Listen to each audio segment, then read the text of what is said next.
Karale sir भाषा लय भारी वाटते मला त्यांची. आक्रमक बोलतात, लढतात आणि भ्रष्टाचार झाला तर तुमच्या बरोबर ते प्रामाणिकपणे तिथे राहतात. काल परवा वर्ध्यामध्ये मोठं आंदोलन अशा पद्धतीचे एमपीएससी विद्यार्थ्यांच्या पाठिंब्यासाठी आणि टीईटी परीक्षाचा पेपर जो फुटला यासाठी कराळे सर तिथं विद्यार्थ्यांबरोबर उतरले होते. त्यांचं मी मनापासून छत्रपती संभाजीनगरच्या या सर्व विद्यार्थ्यांच्या वतीने या ठिकाणी आभार व्यक्त करतो.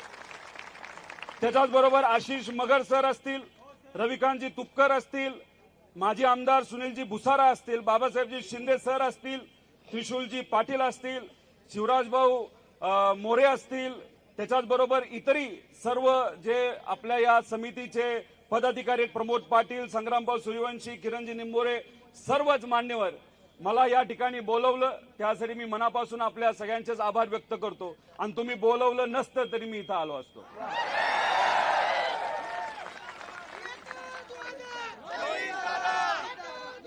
या छत्रपती संभाजीनगर याच्याबद्दल, या शहराबद्दल जेव्हा आपण विचार करतो, या नावाबद्दल जेव्हा विचार करतो, आपल्या सगळ्यांना संघर्ष दिसतो. छत्रपती संभाजी राजेंनी परप्रांतीयांचं आपल्या स्वराज्यावर जे काय आक्रमण होत होतं त्याच्या विरोधात लढा उभारला, संघर्ष केला. आपल्या जवळच्या लोकांनी गद्दारी केली, आपल्या सिस्टमच्या विरोधात सुद्धा त्यांना संघर्ष करावा लागला. तसंच तुमची परिस्थिती आहे. हे जे पेपर फोडणारे लोक आहेत ते सत्तेतले लोक आहेत, त्यांना आपण परप्रांतीय बोलायला काय हरकत नाही. आणि आपल्याला दुसरी कुठली अडचण आहे? आपली आर्थिक अडचण, आर्थिक ताण. आपले आई वडील कष्ट करतात, शेतामध्ये राबतात, शेती करतात, मजुरी करतात, कसा तरी पैसा गोळा करतात आणि त्यातून कशी तरी तुम्ही फी देता.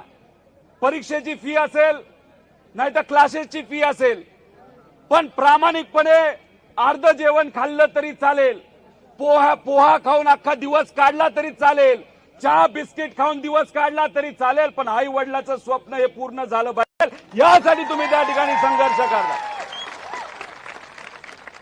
आता कशासाठी आपण रस्त्यावर आलोय?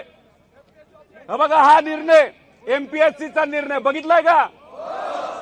बर मला सांगा, लहानपणीपासून आपण एलकेजी मध्ये असताना आपले आई वडील नाही तर शिक्षक आपल्याला शिकवतात, अंगणवाडीपासून काय शिकवतात?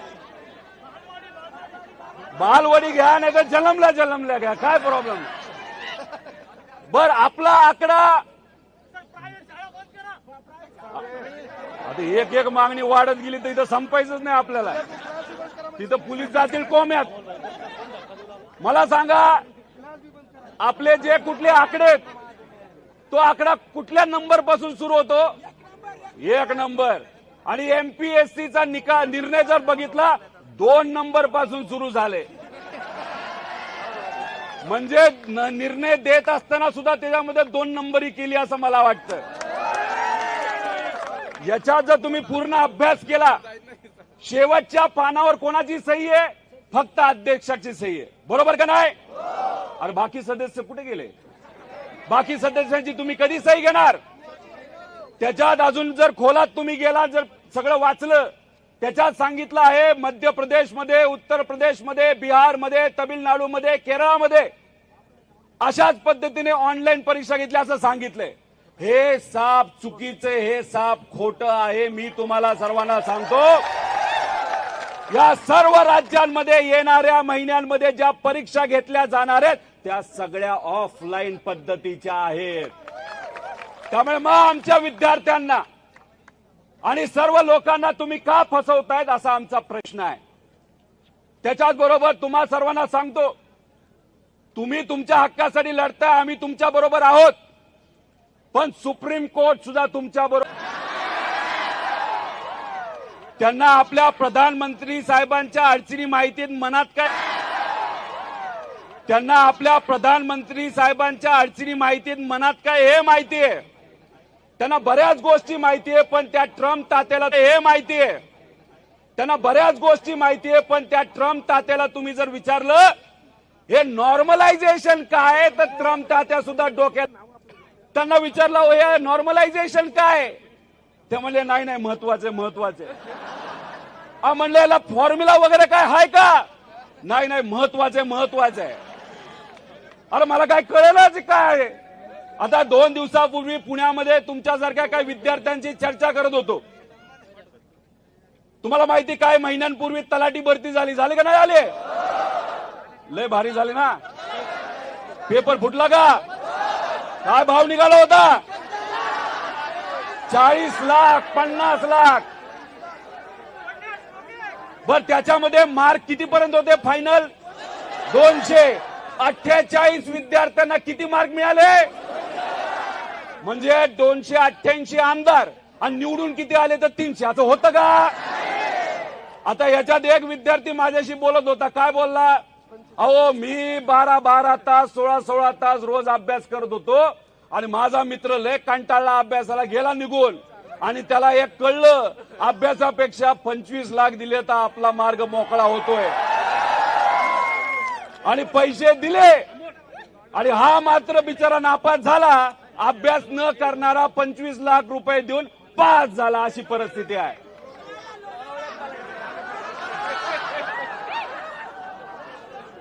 हे का ठेवलं गेलंय तुम्हाला सांगतो. नॉर्मलायझेशन त्याच्यामध्ये आपल्याला कन्फ्युजन व्हावं.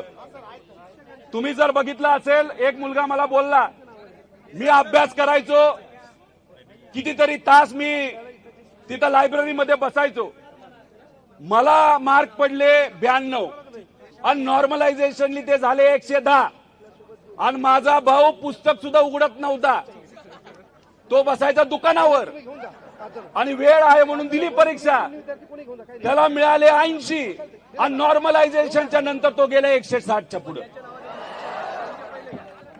काय जेव्हा तुम्ही ओएमआरच म्हणतात ना, त्या परीक्षेमध्ये ब्लॅक अँड व्हाईट असतं सगळं, बरोबर का नाही, त्याच्यात कुणी गंडवागंडवी करू शकतं का.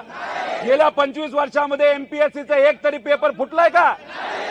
आणि मग तशा पद्धतीने त्या ठिकाणी जर तुमच्यावर अन्याय झाला तर तुम्ही तुमचा कागद आन्सर शीट घेऊन कोर्टामध्ये जाऊ शकता, आयोगामध्ये जाऊ शकता, जाता का नाही जाऊ शकत. पण मग काय त्याला पर्याय काढून यांनी नॉर्मलायझेशनचं एक मोठं काहीतरी कॉन्सेप्ट आणले, आणि मग त्याच्या मागे लपून ज्या लोकांकडनं पैसे आलेत, ज्या लोक आपल्या विचाराचे आहेत, अशा लोकांना आत घेतलं जातं आणि दाखवलं जातं की नॉर्मलायझेशन झाल्यामुळे त्यांना जास्त मार्क पडले.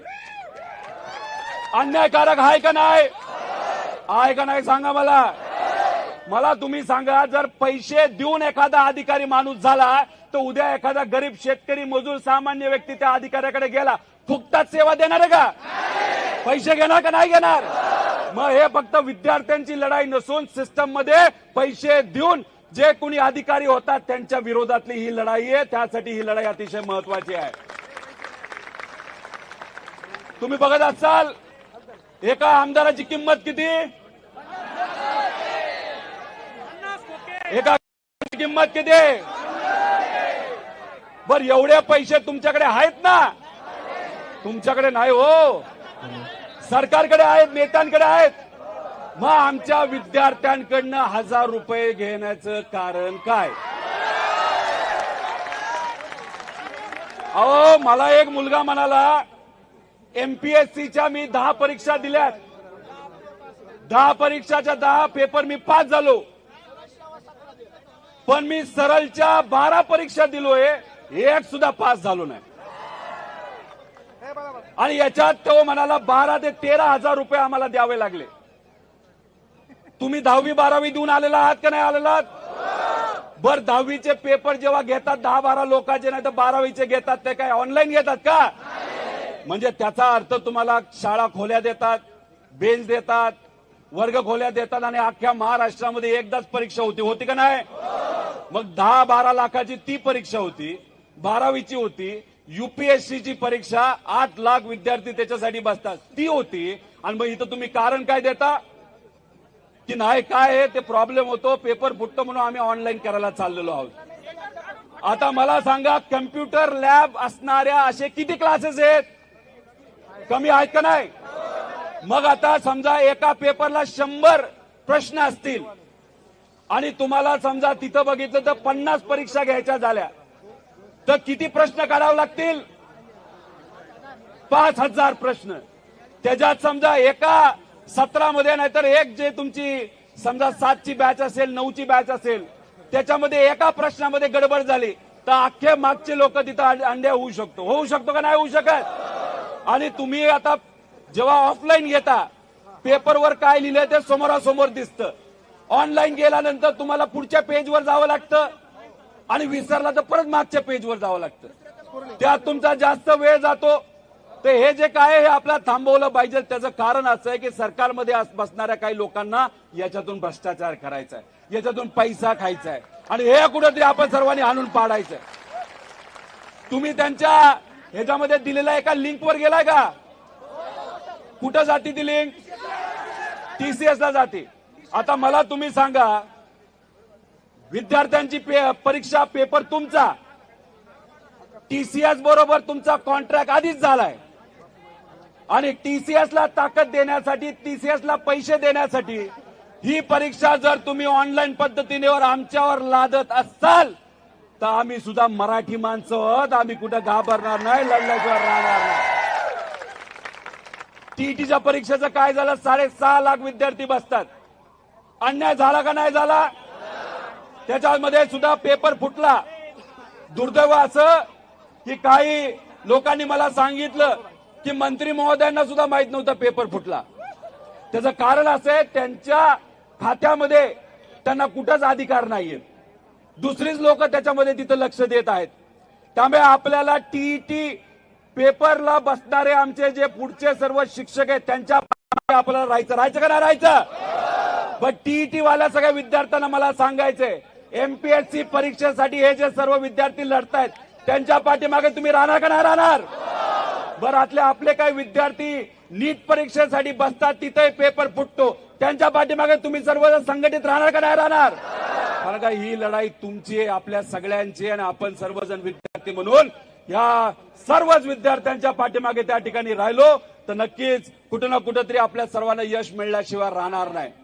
आता आज इथं आंदोलन झालं, नंतर ही कृती समिती आपल्या सर्वांना मार्गदर्शन करेल पुढचं आंदोलन कुठे. पण मला असं वाटतं त्याच्या आधी एक स्टॉप आपण पुण्याला घेऊया. पुण्याला घेऊया ना. आता वारी कधी संपती पुरी? 24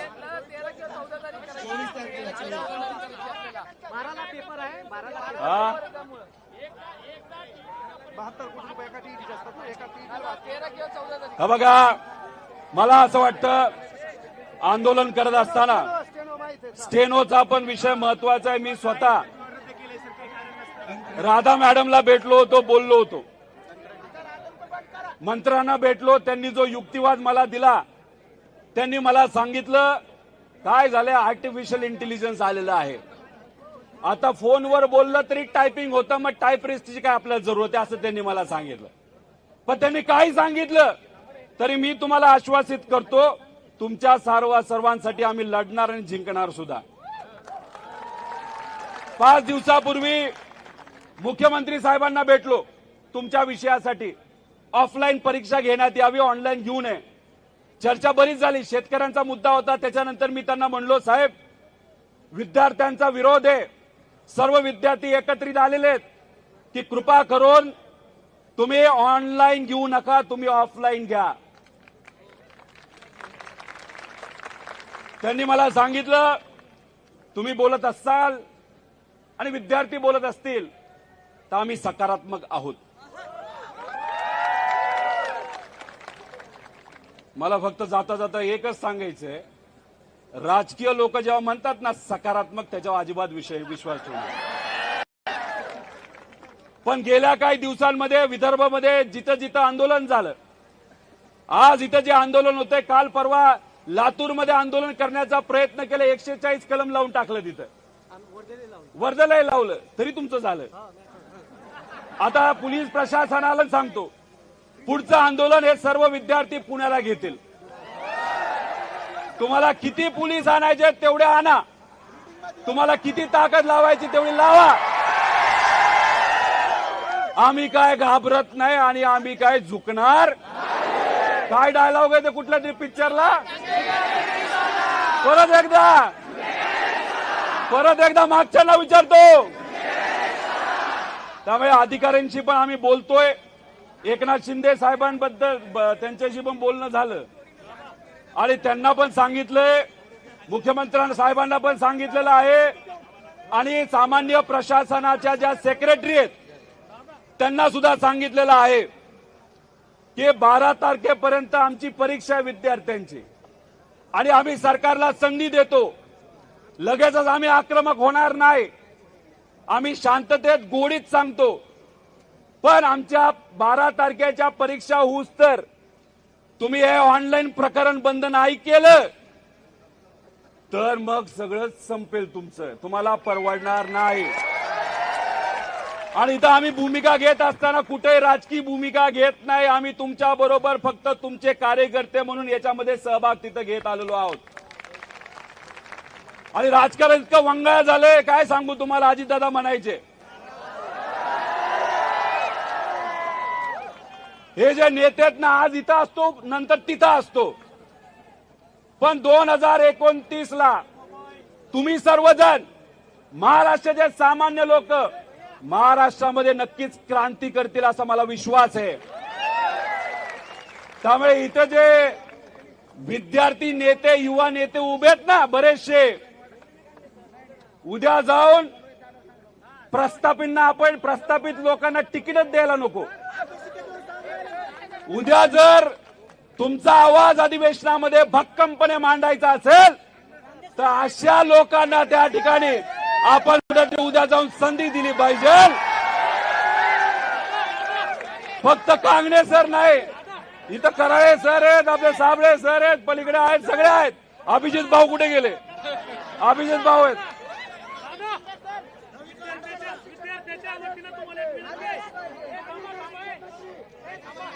विद्यार्थ्यांच्या वतीनं तुम्हाला एक विनंती आहे.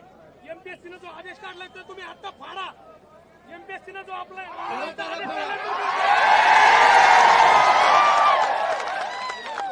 बघा, एमपीएससी कोणाच्या तरी सांगण्यावरनं दुर्दैवाने त्या ठिकाणी चालते. त्यामुळे एमपीएससीला पण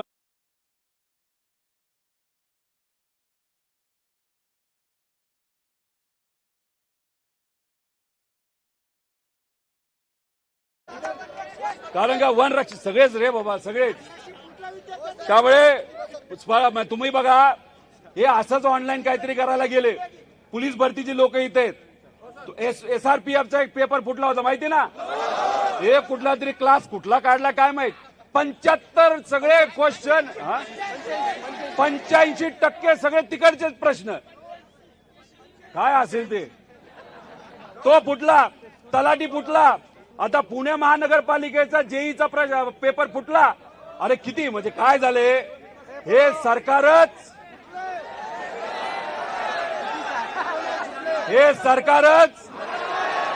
कशावर उभं राहिलंय.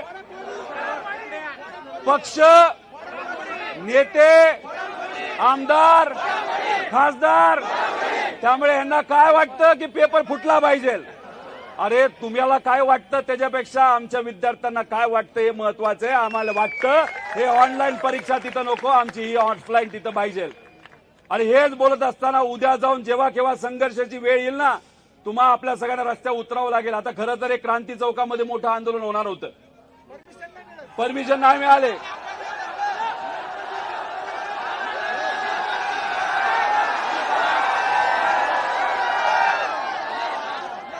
थांबा ना, काँग्रेस सरांनी काय सांगितले. ये तो झाकी काय, ये तो झाकी है, ये तो झाकी है. कारण का 12 तारखेला तुमचा पेपर आहे. पेपर महत्वाचा आहे. तुमच्या सर्वांच्या हिताचा विचार करून या समितीने आणि आम्हाला सगळ्यांना वाटतं की आपण 12 तारखेपर्यंत तरी अजून आक्रमक होऊ नये. आपण तिथं आंदोलन करावं, शांततेत त्या ठिकाणी हे सर्व मुद्दे तिथं मांडावेत आणि तीच भूमिका आपण करत आहोत. पोलीस प्रशासनाचे मी मनापासून आभार व्यक्त करतो. हा अरे बाबा सगळं माहितीये. काल परवा 3 दिवस झालं पोलीस अधिकारी लायब्ररीमध्ये जात आहेत आणि धमक्या देत आहेत. म्हणजे आम्हाला ईडीची धमकी दिली. आम्हाला सीबीआयची धमकी दिली आणि बिचारा लायब्ररीच्या मालकांना आणि आमच्या विद्यार्थ्यांना तुम्ही धमकी काय देता ते सेल्स टॅक्स आणि इन्कम टॅक्स. काय घाबरू नका, कुणी काय करू शकत नाही. आम्ही पंढरपूरला आंदोलन केलं, आम्हाला परवानगी नव्हती. आंदोलन झालं का नाही झालं? बरीदा छत्रपती संभाजीनगरमध्ये शेतकऱ्यांचं आंदोलन, परवानगी नव्हती, झालं का नाही झालं? हे आंदोलन झालं का नाही झालं? आता उद्या आर्मी आणा नाही तर काही करा, आम्ही कोणालाच घाबरत नाही. आम्ही आंदोलन करणार म्हणजे करा. त्यामुळे सोशल मीडियावर जेवढं जास्त तुम्ही व्यक्त व्हाल तेवढं आपल्या सर्वांसाठी अतिशय महत्वाचं आहे. त्याच्याच बरोबर अजून लोकांना तुम्ही तिथं सांगा. आणि हे सर्व जे काही आपले विद्यार्थ्यांचे नेते आहेत त्यांच्या पाठीमागे तुम्ही राहा. आम्ही तुमच्या बरोबर आहोत आणि हेच एकजूट अशीच ठेवली तर विजय 100% आपला आहे. त्यामुळे विद्यार्थी एकजुटीचा हात वर करून, विद्यार्थी एकजुटीचा, विद्यार्थी एकजुटीचा. जय हिंद, जय महाराष्ट्र, जय विद्यार्थी.